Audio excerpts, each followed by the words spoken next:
Hey, honey. I'm currently visiting my mom in her house. Things are not looking so good. The house is really messy. She hasn't eaten much in the past few days and she hasn't been talking much as well.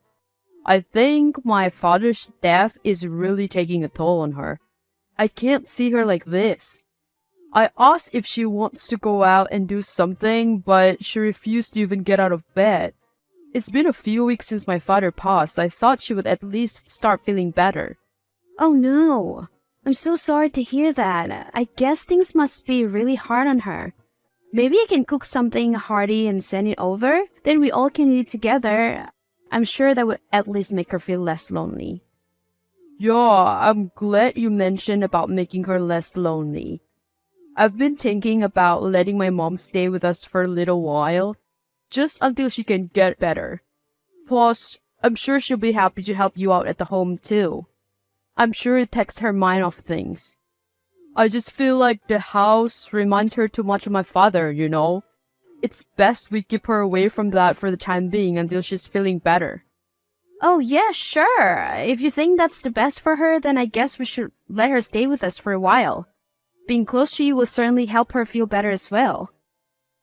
Thanks, honey. I'm glad you're understanding of the situation. No worries. Well, I'll be cooking some good food and we can all eat together for dinner when you guys arrive.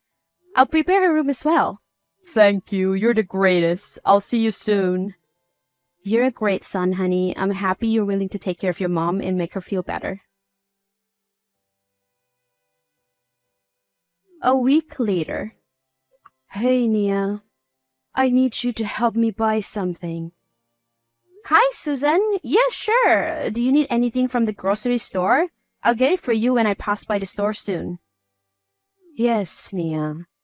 I need you to buy me a caviar from the store at the Greenwood Street. One my husband used to go to. Just mention his name. They will know what it's for. Remember, I don't want the one in brown tin because they're cheaper and not something my taste bud would like. I want you to get the one in small blue tin. That is my favorite caviar. I want you to get 3 of them alongside with some fresh baked bread. Remember, just the blue tin as it's the only one that would suit my taste bud. Anything else you bought, it will go into the trash. I'm sorry to ask, but may I know how much this caviar would normally cost? They sound extremely pricey. They are around $250 for one tin. 3 of them, please. $250? I'm sorry, Susan, but I'm afraid I can't afford to spend that much money on caviar. Me and Will are saving money up for the baby, and we're planning to renovate the baby's room before he's born, too. What are you saying?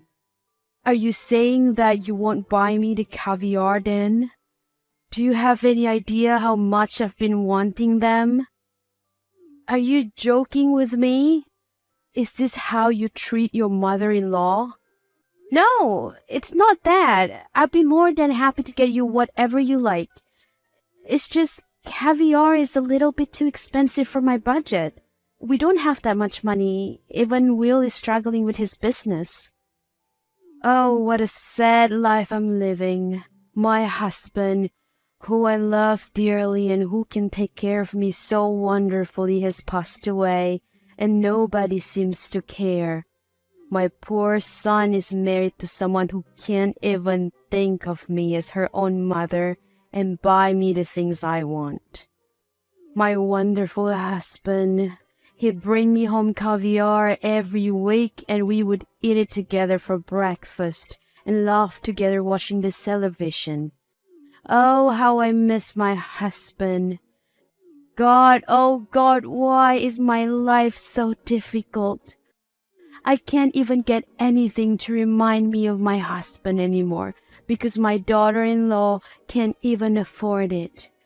Why didn't God just take me away instead of him? He was a good man. He deserves to live. I should be the one who died. Susan, I'm so sorry. I didn't know that it was something you and your husband used to do. I didn't mean to make you feel this way. Please don't say that. William needs you. He can't lose you after losing his father. I'm so sorry I made you feel this way. Look, let me see what I can do. Perhaps I can push certain plans for the baby. Don't worry about it. Would it be okay for me to purchase only one? Do you not get it, Nia? 3 is the right number. My husband will bring 3 things per week for us to eat. Why are you trying to ruin our tradition? Just because he's dead doesn't mean I should forget about it. No, that's really not what I meant, Susan. Don't worry.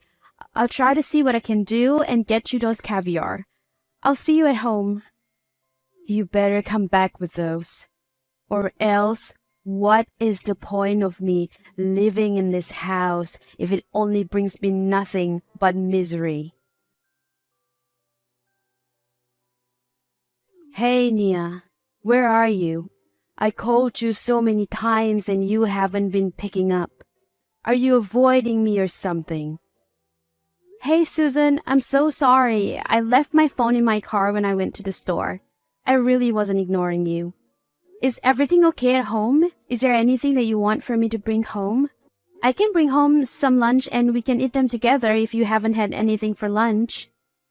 Yes, lunch would be great. I need you to buy me the pastrami sandwich from Big Mike's Diner. I want one without any extra sauces. For the cheese, I would only want Swiss cheese and provolone. I like only 2 slices of tomatoes, no less or more, as that's how my husband used to do it. Big Mike's Diner, as in the one 2 hours away from here? Yes, where else would they be? Stop asking pointless questions and go get them for me. Don't mess up the order.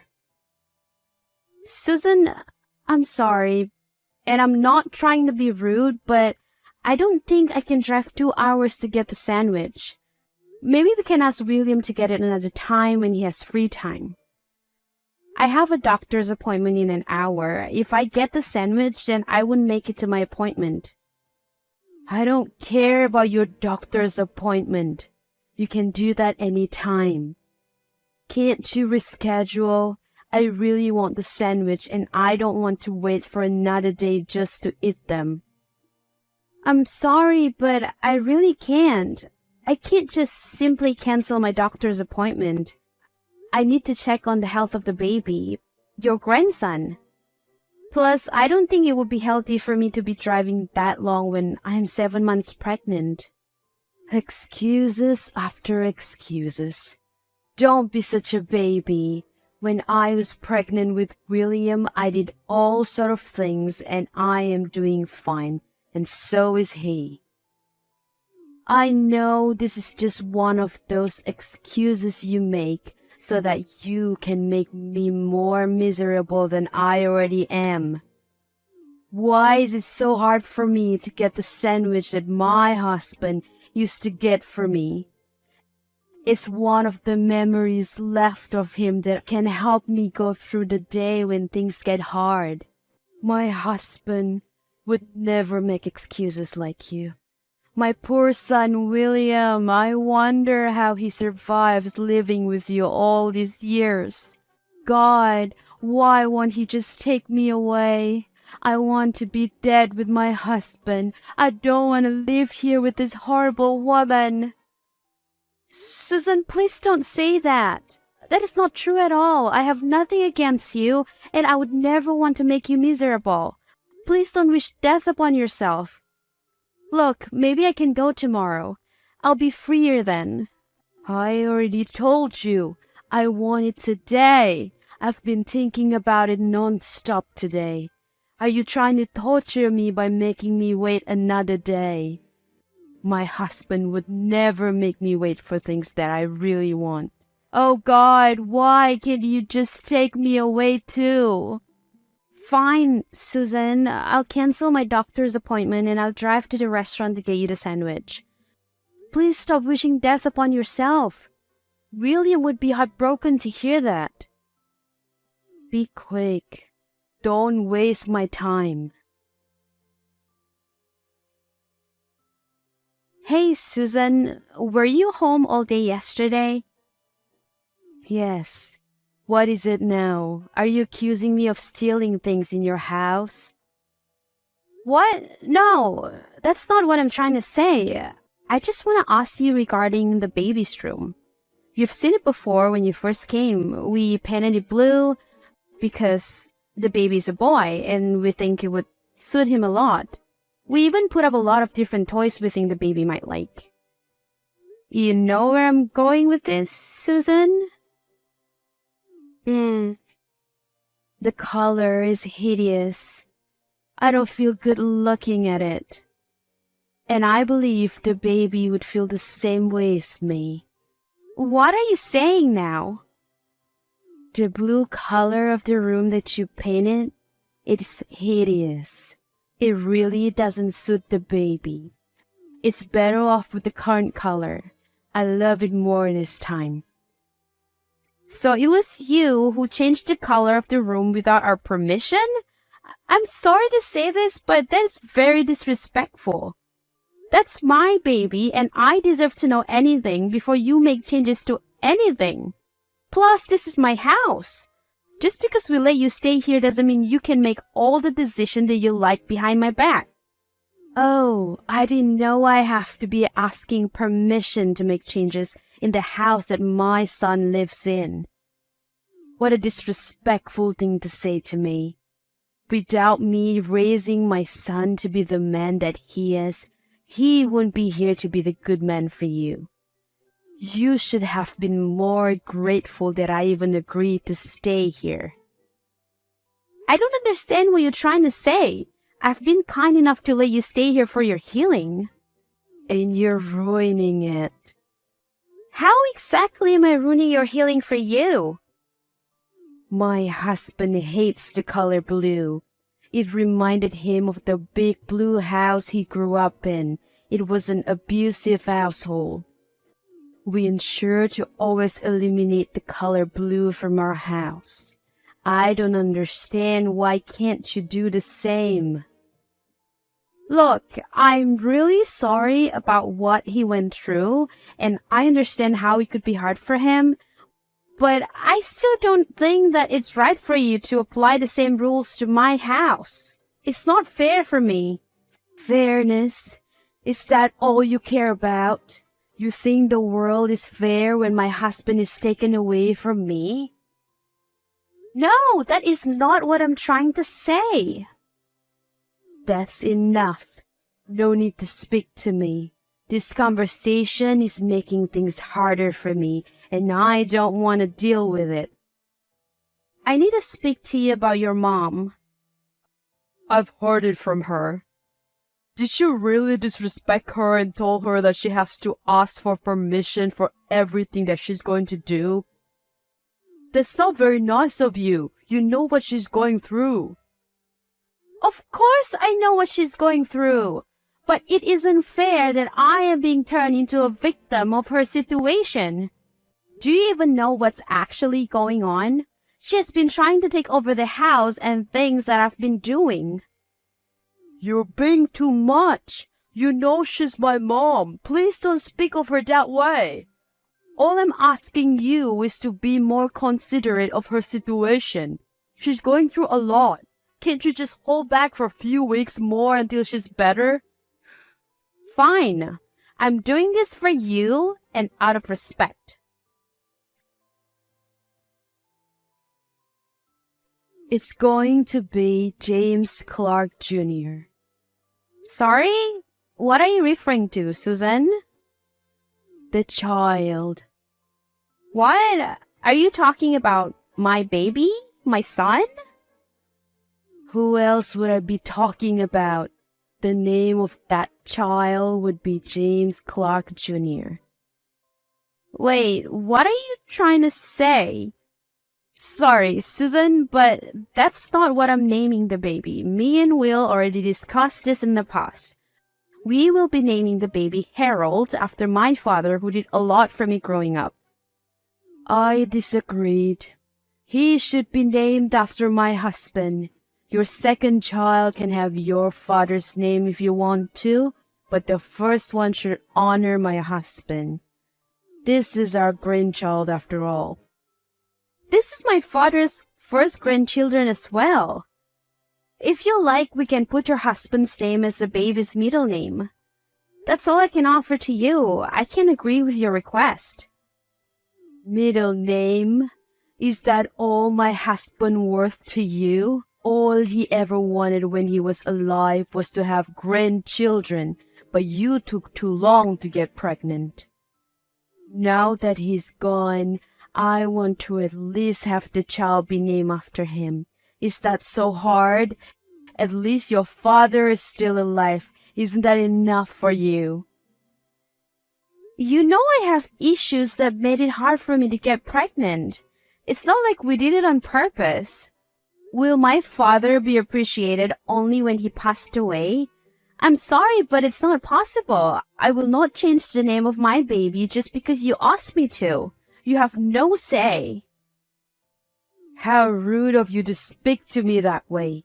William will know about this. You are being super disrespectful. That's not a way to speak to your mother-in-law. You know I'm still grieving. What is it now that you do, Nia? My mom just called me crying. Did she tell you what happened? Is it another made-up story on how I'm the villain who disrespected her and her grieving period? I already told you not to speak about my mom that way. When will you learn? Your mom tried changing our baby's name. She wants to name it after your father. We agreed we will name it after my father. Why is it such a big deal? Just change the name to James Clark Jr. as she asks. We will name the second child after your father's name. Isn't that easier than arguing non-stop? Are you kidding me? So you just take whatever your mom has to say? I told you, she's going through a hard time. She's trying to hold on to as many pieces of memories that she can of my father, as much as possible. You won't understand. Why? Because my father is still alive, and therefore I should never appreciate him, and I should only care of yours because he passed? Let's be real. You never really cared about your father anyway when he was alive. Are you expecting me to do the same? How dare you say that to me? You're being overdramatic. How could you disrespect your mother-in-law just because you want things to go your way? Of course I want things to go my way. This is my child. I'm done talking to you. Unless you calm down and come to your senses, then don't speak to me. Gladly. I will be in the labor room with you. Since that is my first grandchild, I love to be the first to hold it as well. I'm telling you this now so you won't come up with excuses later on about you planning, just like when I asked you to change the name. Sorry, Susan, but I can't let you in the labor room with me. It would be a very vulnerable moment for me, so I would prefer to have my mother and my husband in it instead. You'll be able to see the baby after he's born. How could you? I am the child's grandmother. I deserve to be there to see it. You don't get to kick me out. Sorry, Susan, but I really won't be able to let you in. I'm not comfortable having you in it. I would prefer to have my own mother. I know what this is all about. You're still hating on me because of what happened. Look, Susan, I don't care about those anymore. I forgive you for changing the baby's room, for making me do things that are too hard for a pregnant woman, for trying to change the name of the baby. I want to give birth without a negative feeling. Oh no, it's not that. You're mad at me because your husband loves me more than he loves you. What? I never thought about it that way. Of course you did. You've always been the jealous kind. You are always so visibly upset that he would always choose me over you. He loves me more than anything. He's your son. It doesn't matter how much he loves you. His life will always be with me. What are you trying to say? No, he's always going to be mine. You stole him from me and now you're stealing my grandson from me. I would never let you. You're out of your mind. I hope he divorces you. You're a selfish bitch. What the fuck is wrong with you? You made my mom cry again. What did I even do wrong? Your mother is obsessed with you and our baby. What the heck does that even mean? You're losing your mind, Nia. I'm carrying our child and I've been in so much stress since your mom came to live with us and the hell that she put me through. You never cared, you always side with her even though it's obvious that she was wrong. How dare you? She's going through a lot. Enough with that bullshit! None of you guys cared that much about your father when he was alive. I was the only one who visited him so often. Your mother hated him. Why are you pretending like you don't know? Don't you dare speak about my parents that way. They were in love. They were perfect together. You are out of your mind. How dare you? You don't belong in this house. No one should disrespect my parents that way. That's it. I'm done with you. We're getting a divorce. I will gladly leave this house if it means I don't have to deal with you and your mom anymore. What are you even doing? Moving all your things into my house and locking me out. You don't deserve to even step your dirty feet in here. Come back and take all your things with you. Sorry? You mean my house? Can you please stop trying to open the door or else I'm gonna have to call the police on you. Please leave. Are you out of your fucking mind? This is the house that my husband and I have been living in forever. It's my house now that he's dead. Get out and let me in. How did you even get the key, you thief? Oh, you must have not heard. Heard what? Get out. Your husband wrote on his will that once he passed, this house will be passed down to me. You don't get a cent of his money. You can stop pretending now, Susan. You never cared for him. You were abusive to him. You even brainwashed William to hate him. Initially, I thought it was guilt that changed you, but I figured it was all an act. You don't care that he died. You care about his money. What? That's impossible. Why would he give it to you and not me? That's ridiculous. Is it though? I took care of him like he was my own father. I cared for him more than you and William do. That poor guy, he died knowing that you are all going to be chasing his money. If you have any issues with the will, please contact his lawyer. They will explain everything to you. But for now, please leave me alone and leave my property, or else I'll call the police on you. Wait. No, Nia, listen. It wasn't an act. I do care for him. I care for you too. You're the best daughter-in-law. I'm sorry for everything. I knew you would say this. Enough and leave my property.